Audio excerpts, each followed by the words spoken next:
Ich erinnere mich genau an den Moment. Die Stimme meiner Enkelin klang nicht einmal hart oder kalt. Ganz ruhig, fast beiläufig sagte sie beim Frühstück: »Opa, du vergisst in letzter Zeit einfach zu viel. Vielleicht ist es besser, wenn du diesmal einfach nicht mitmachst.« Die Worte fielen wie Federn, leicht, sanft, aber sie trafen mich wie ein Donnerschlag. Ich saß am Tisch, die Tasse Kaffee in der Hand, die leicht zitterte. Nicht wegen des Alters, sondern wegen der Worte, die wie Eiskristalle in mein Herz schnitten. Ich starrte sie an, lächelte schwach, versuchte ihre Worte zu verstehen, zu akzeptieren. Ich war nicht wütend, nicht einmal traurig, noch nicht. Ich war überrascht. Überrascht, dass man mich für verzichtbar hielt, dass mein Dasein zur Belastung geworden war und dass niemand auch nur einen Moment innehielt, um zu merken, wie sehr so ein Satz ein Herz zerbrechen kann. Ich stand auf, wortlos, zog meinen Pullover glatt, schnappte mir meinen alten Mantel und verließ das Haus. Ohne Drama, ohne Tränen. Einfach leise, wie ein Schatten, der über den Boden gleitet, wenn die Sonne hinter den Wolken verschwindet. Manchmal geschieht der größte Bruch nicht in einem Sturm, sondern in einem Satz, der zu leise ist, um ihn Schreien zu nennen, aber laut genug, um alles zu verändern. Mein Name ist Albert. 76 Jahre alt, Witwer seit 8 Jahren und, wie man mir nun sagt, jemand, der zu viel vergisst.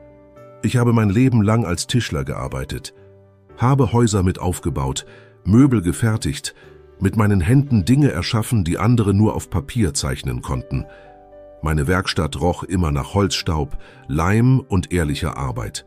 Ich war nie ein Mann der großen Worte.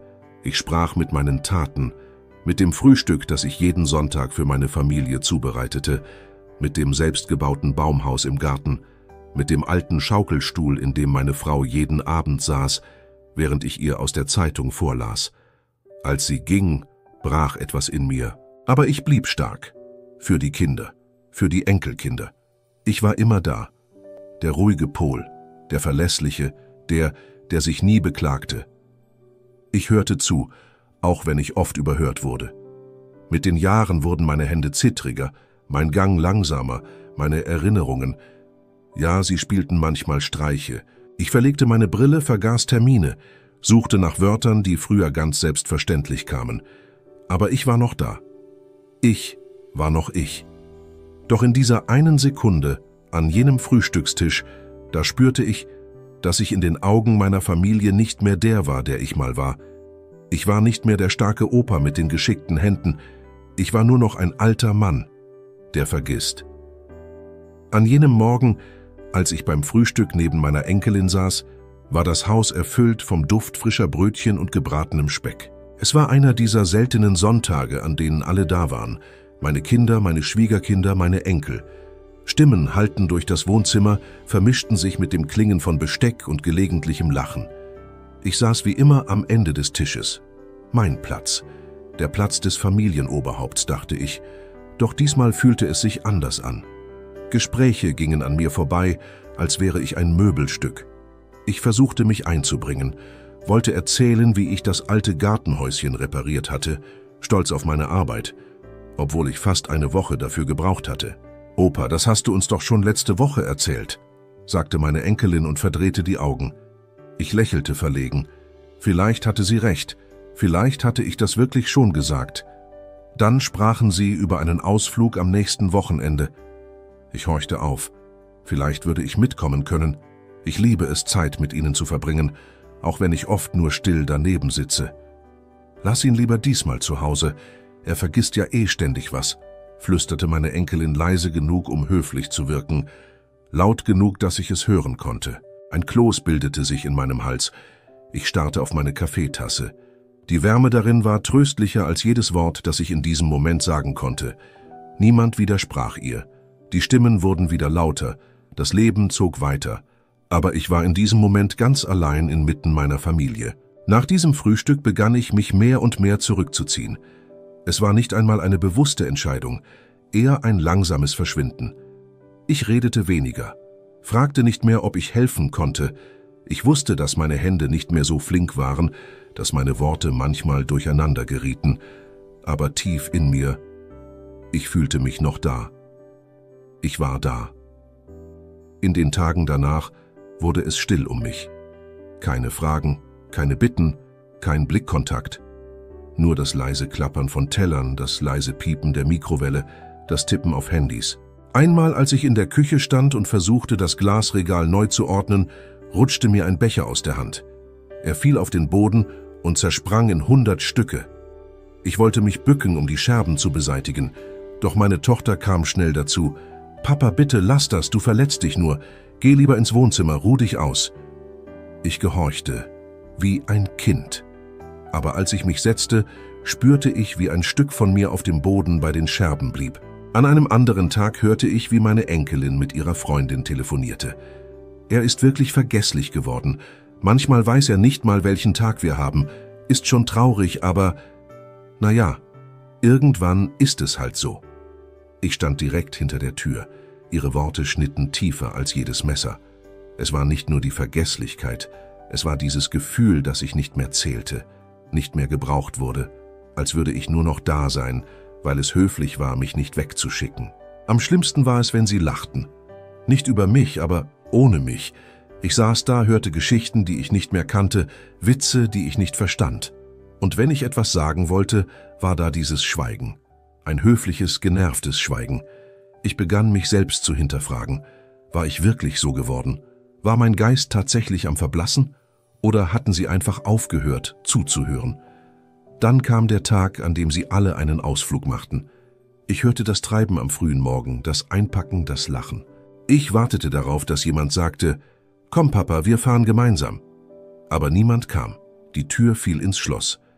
Und ich saß da, allein im Haus, mit meinem besten Hemd an, das ich extra gebügelt hatte. Ich stand also allein im Flur, in meinem besten Hemd mit dem Geruch von altem Parfüm in der Luft. Das hatte ich aufgelegt, weil ich dachte, vielleicht würden wir ein Foto machen. Stattdessen blieb nur das Ticken der Wanduhr. Ich setzte mich ans Fenster und sah dem Auto nach, das gerade die Straße hinunterfuhr. Mein Sohn am Steuer, meine Enkelin auf dem Rücksitz. Sie lachten. Ich konnte es sehen, obwohl ich ihr Lachen nicht mehr hörte. Ich atmete tief ein, doch der Kloß in meinem Hals löste sich nicht. Da war keine Wut, nicht einmal Traurigkeit, nur Leere. Eine bohrende Stille, die sich wie Nebel in meinem Brustkorb ausbreitete. Zum ersten Mal in meinem Leben fühlte ich mich überflüssig. Ich stand auf, ging zum alten Bücherregal im Wohnzimmer und zog ein Fotoalbum heraus. Dort waren wir alle noch zusammen. Weihnachten, Geburtstage, Sommer am See. Ich fuhr mit den Fingern über ein Bild, auf dem ich meinen Enkel auf den Schultern trug. Er lachte mit offenem Mund voller Vertrauen. Ich erinnerte mich noch, wie schwer er war, wie mein Rücken am Abend schmerzte, aber ich hätte ihn noch stundenlang getragen. Heute hätte ich ihn nicht einmal mehr umarmen dürfen, ohne dass er sich unwohl fühlte. Ich schloss das Album. Und in diesem Moment war es, als wäre ein Kapitel meines Lebens zugefallen. Nicht mit einem Knall, nicht mit Tränen, sondern leise, wie ein Licht, das langsam ausgeht. Am nächsten Morgen wachte ich früher auf als sonst. Ich machte mir Kaffee, wie jeden Tag. Doch diesmal ließ ich das Radio aus. Ich wollte meine Gedanken hören. Ich stand lange vor dem Spiegel. Das Gesicht, das mich da ansah, war gezeichnet von Jahren. Ja, aber es war auch das Gesicht eines Mannes, der nie aufgegeben hatte. Wenn Sie sagten, ich vergesse zu viel, dann würden Sie auch vergessen haben, wer ich bin. Also öffnete ich den Schrank und holte die alte Holzkiste hervor. Darin lagen Skizzen, kleine Notizen, Entwürfe, die ich früher für meine Werkstatt angefertigt hatte, Ideen, die nie ganz fertig wurden. Ich entstaubte sie, und dann holte ich das Werkzeug aus dem Keller. Der alte Geruch von Holz, Öl und Eisen füllte die Luft. Meine Hände waren langsam, aber entschlossen. Stunde um Stunde arbeitete ich, nicht um ihnen etwas zu beweisen, sondern um mich selbst wiederzufinden. Ich baute etwas, das aus mir sprach. Ein Schaukelstuhl handgefertigt mit feinster Intarsienarbeit an den Lehnen. Jeder Schnitt war Erinnerung. Jeder Nagel, den ich einschlug, war ein Stück von mir. Und als ich endlich fertig war, setzte ich mich hinein und fühlte Frieden. Nicht, weil ich etwas erreicht hatte, sondern weil ich mich selbst nicht vergessen hatte. Ein paar Tage später, ich saß gerade draußen auf dem Balkon, der Schaukelstuhl knarrte leise im Rhythmus meines Atems. Da klingelte es an der Tür. Zögerlich stand ich auf, langsam, vorsichtig. Als ich öffnete, stand meine Enkelin da. Sie hielt ein Foto in der Hand. Es war ein altes Bild, eines von mir und ihr damals im Garten. Sie war vielleicht 5 Jahre alt, voller Lachen, voller Leben. Ich trug sie auf meinen Schultern. »Opa«, sagte sie leise. Ihre Stimme zitterte. »Es tut mir leid, ich war ungerecht.« Ich sagte nichts, ich konnte nichts sagen. Dann sah sie den Schaukelstuhl hinter mir. Sie trat näher, strich mit den Fingern über das Holz, über die Intarsien.